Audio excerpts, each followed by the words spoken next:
What's good everybody? So ito yung video ni Julian San Jose kung saan ay kumanta siya sa loob ng simbahan sa harap ng altar at ang kinanta niya ay Dancing Queen. So maraming nang babash sa kanya ngayon, maraming negative feedback dahil dito. But let's see and tingnan muna natin yung video, okay? Sa mga hindi pa nakakita ng full video, I think this is the full video, 3 minutes and 34 seconds. So tingnan lang muna natin, okay?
Okay.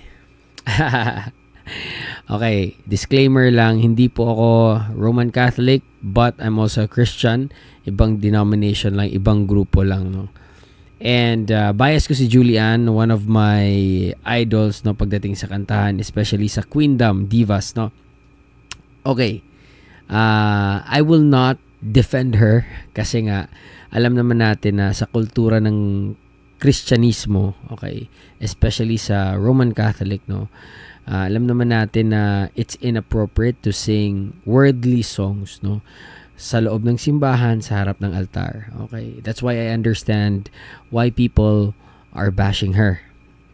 And is it inappropriate for me? Yes, it's inappropriate to sing such song or to perform that inside the church and sa harap ng altar. Yes, I agree. Okay?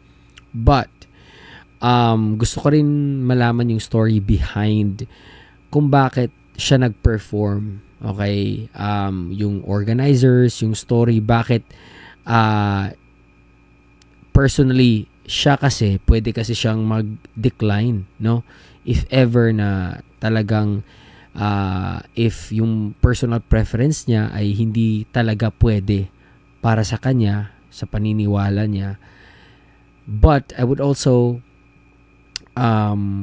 want to know kung ano yung parang negotiation or ano yung naging usapan that really made her perform, no? Bakit napilit siyang mag-perform sa loob ng simbahan sa harap ng altar singing Dancing Queen? So medyo di muna ako, you know, I will not jump into conclusion na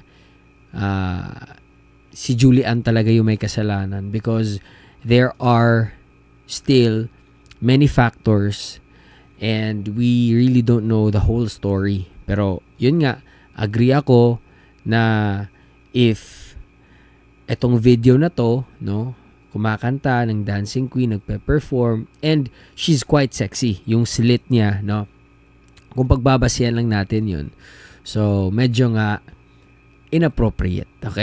Okay, so hindi naman tayo nagbabanal-banalan dito. I'm not being hypocrite, okay? I'm still a fan, a big fan of Julian.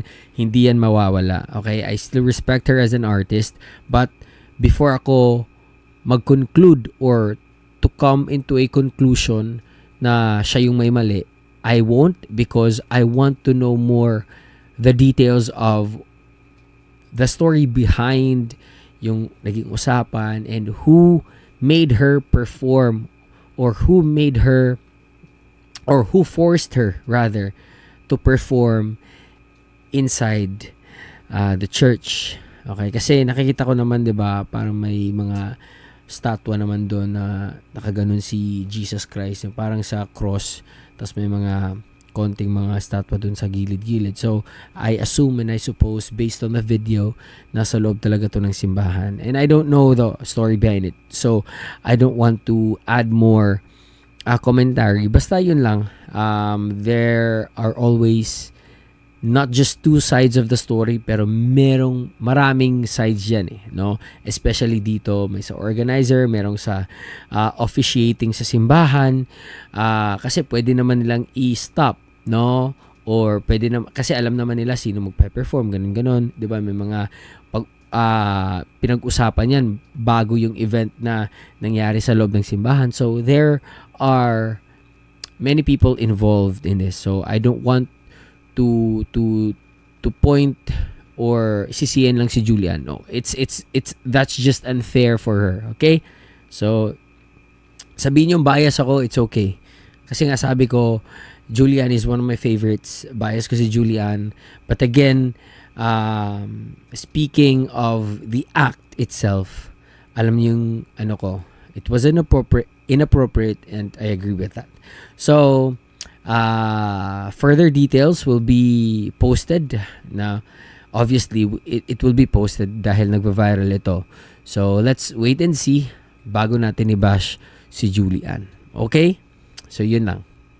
Peace.